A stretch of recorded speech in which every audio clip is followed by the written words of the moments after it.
Hello, my lovelies. Today we will read Percy's Found Family, Odyssey, written by Striker Sky, Chapter 2. I had a nightmare, the details escaping my conscious mind, but leaving a heavy, lingering emotion that threatened to overwhelm me. Glancing to both sides, I saw Pollux and Castor deeply immersed in their dreams. Reluctant to disturb their much-needed rest after the long day, I decided to seek comfort from the one god who never seemed to sleep unless he chose to. Blinded by the light in the hallway, I stumbled my way to the front room. "Dad!" I called out, spotting a blurry figure on the couch. I placed my arms around his waist. "Dad!" He sighed, not annoyed as he might be with other campers, but with a relaxed understanding. "Nightmare, Percy," I nodded and hummed. "You didn't tell me he was so small," a new voice called out, filled with awe. "He's hardly any bigger than when Pollux and Castor came around." I blinked, surprised to find someone new in the room. He was incredibly handsome, with large eyes, copper skin, and with hair that fell flat over his face. Adorned in gold on his ears and hands, he seemed to carry an air of elegance. My eyes widened in curiosity. "Percy, meet Ganymede, the keeper of the chalice," Dionysus introduced. Ganymede muttered nervously, "Nice way to say butler." Dionysus smiled almost lovingly at the man. "He's also my husband." My confusion deepened, and I offered a standard greeting. "Nice to meet you." Turning to Dionysus, I asked, still not awake, "I thought you were married to a lady." Ganymede laughed, his giggle lifting into the air. Dionysus smiled in return. "That was a long time ago, Percy. After she broke up with her first husband, she wanted to be on her own for a while. It's when I met Ganymede that I knew what I wanted." He patted his husband's hand and then kissed it, causing Ganymede to blush. I felt surreal, witnessing the genuine love between them. Did gods love like this? In stories it always seems like marriage was never the end goal. "He's adopted," Dionysus remarked. "I'm adopted?" I quickly agreed, almost afraid of what his husband might say. Surprisingly, Ganymede chuckled. "I know, but you're so sweet." And he embraced me. And it felt reminiscent of when my mum used to hold me against her chest for a hug. Safe and welcoming. "I heard you were disowned. When I found out, I wanted to take you in myself," Ganymede said, laughter lacing his words as he pulled out a cup, identical to mine, holding it in front of me. "Please don't. The kid is already overpowered enough," Dionysus interjected, out of reflex, pushing the cup away from my face. I remained unsure, but Ganymede continued to hold me. He seemed rather young, at least younger than Dad, though I didn't know much about the chalice bearer, other than vague recollection of him being kidnapped by an eagle. "I'll go get Pollux and Castor. They will be happy to see you," Dionysus declared. "All right, dear. I'll stay with Percy," Ganymede responded. As Dionysus left to fetch the twins, I apologized. "Sorry, I messed up your time with Dad." He smiled sweetly. We see each other once a year. I think it would be like once a week for you mortals," he said thoughtfully. "Still," I replied, grateful for the comforting presence of someone who seemed genuinely caring. "Worry not, Percy. I've been very excited to meet you," Ganymede reassured me with genuine warmth.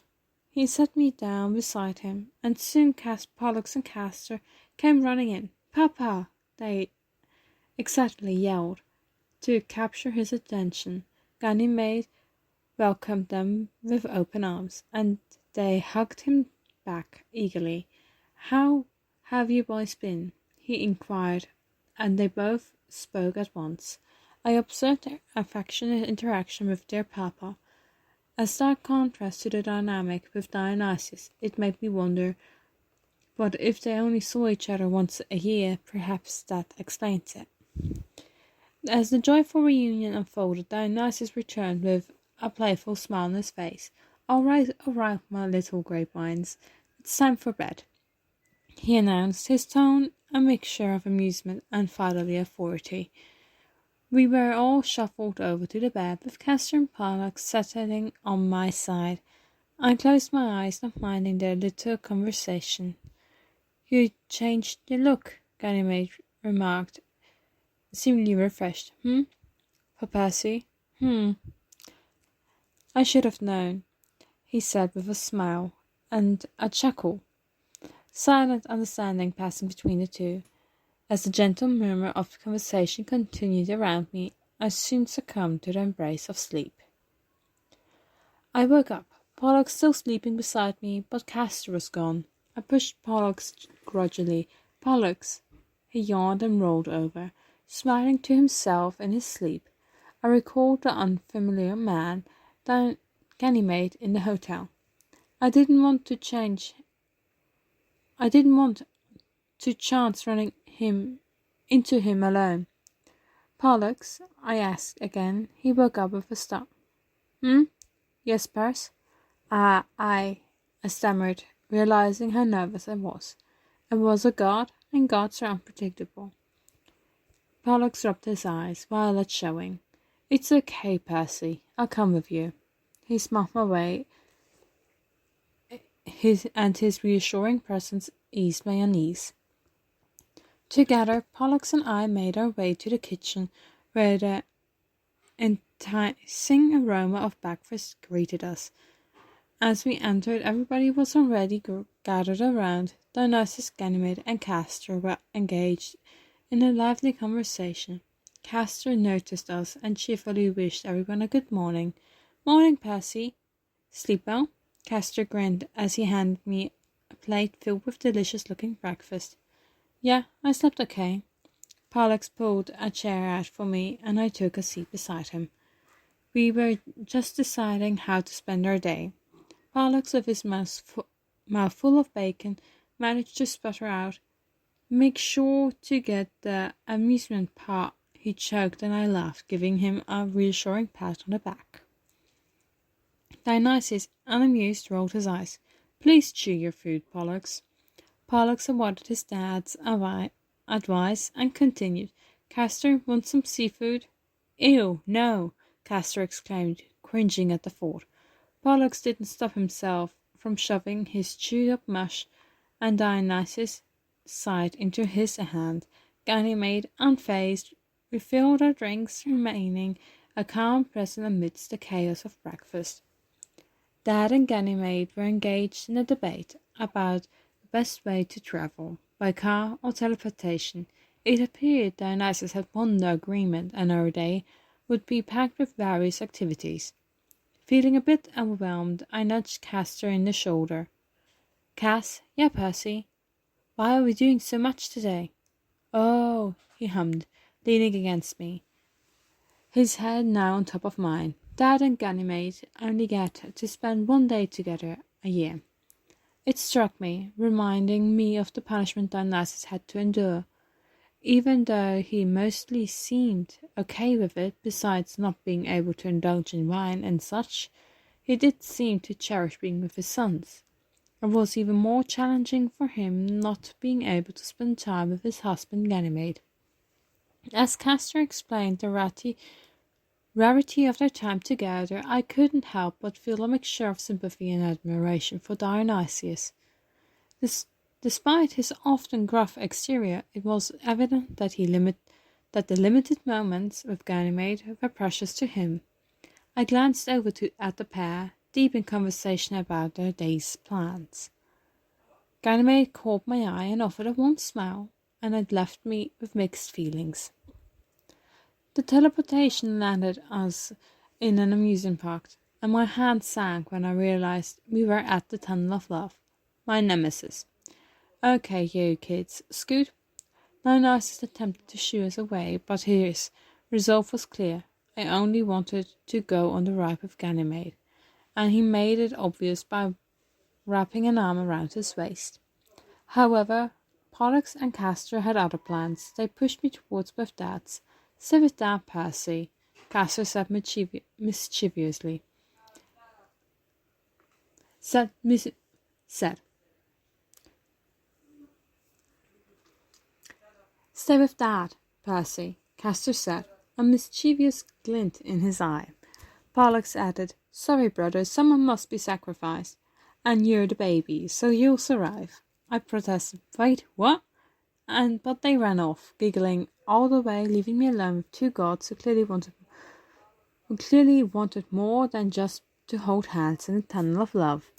As soon as the twins were out of earshot, Dionysus cursed under his breath, leaving me awkwardly standing with them. Ganymede gave a nervous smile, trying to ease the tension. Don't worry about it, babe. We have more time together later. Dionysus sighed, muttering, Whatever, dear. But they started calling each other cute names, making me cringe. You tried to get me handsy one time, and they never forget. Dionysus complained. Ganymede attempted to cover my ears, hushing him, but it was too late. Not in front of Percy, Ganymede insisted, but I interjected. It's fine. I was already gagging, and would need to scrub my ears with bleach. Ganymede then took my hand, and we all got onto the little boat for the tunnel of love. I couldn't help but hate every moment of it. The crummy ride, the hearts jumping all over the place, and the darkness that surrounded us. I stole a glance at Dionysus, who was struggling to hold his husband's hand. Ganymede kept swatting him away. I couldn't decide whether to laugh or cringe at the awkwardness of it. I can go. What's a little water? And I did indeed mean it. If I left now, maybe Poseidon could do me a favor and drown me. I was just thinking about the irony of the ex-son of Poseidon drowning. I attempted to get up and step into the inch of water. Dionysius was the one who to stop me. Sit down, Perseus, or Poseidon might do me a favor and drown you. I snapped my hand to my head. Are you reading my mind? I asked, genuinely surprised. Ganymede laughed into his hand, saying, Nice to see you two boys get along. I pouted. As the ride came to an end, Dionysus exited first. I tried to get up. Ganymede effortlessly picked me up by the waist, handing me over to Dad. It felt a bit embarrassing to be treated like a 5-year-old instead of a 10-year-old. I can get up, I protested. Sure, Pablo. Don't drown, Dionysus teased, offering his hand to Ganymede, who took it happily. Somehow our day led us to a movie, though I didn't have the chance to choose the film. If I did, it would have probably involved a dog or an adventure to keep me captivated. Instead, we found ourselves watching a movie about a chocolate maker that intertwined music and theatre. Cursed these theatre nerds. Castor and Pollux, however, were unusually excited, bouncing on their heels to get inside. Dad, too, appeared oddly cheerful. I didn't know movies were considered theatre, I commented. Dionysus spoke, almost offended. I blessed this movie for you kids, of course it's theatre. He scoffed, and I decided to sit away with my brothers, not wanting to be shaken at every scene or whispered at when something caught their attention. I loved my brothers, but they were on another level when it came to theatre. I chose to sit next to Ganymede, who looked equally excited until, Can you believe these cup sizes? This one is way too big. How can you enjoy a beverage this size? He seemed more interested in the cup sizes than the movie itself. Dionysus just responded with an, at the right moments, making me wonder if this was a constant conversation between them, wide-eyed and leaving me immersed in the odd but endearing worlds of gods and idiosyncrasies. The movie began, and I found myself already yawning. I regretted not sitting next to Dionysius or even Castor or Pollux, as they would have let me sleep in their lap, just to keep me quiet because they were my brothers. So the signing started, and I slowly nodded off. Dionysus spoke, excited. Here is... I didn't listen to the rest as I passed out. Ganymede, you uttered casually, before I fell asleep. They fell asleep, Dad. Castor spoke in a soft voice. What? That was such a good movie. Why? Pollux whispered. Hush, you two. They enjoyed it in their own way. Pollux, can you? I got Percy, Dad. Okay, I'll get Ganymede. I felt myself being lifted, curling into the warmth. I want to hold Percy, Castor protested. You can next time, Castor. It's my turn, Pollux added. I nudged my head into the nearest thing. Never. Pollux finally declared. Dad, Castor whined. I would hit both of you with phrases, but I yawned, rubbing my eyes, realizing I was on Pollock's back. It was a bit harder to tell without seeing his face. My arm were around his neck, as I had tried to bury my head into the crook of his neck for warmth.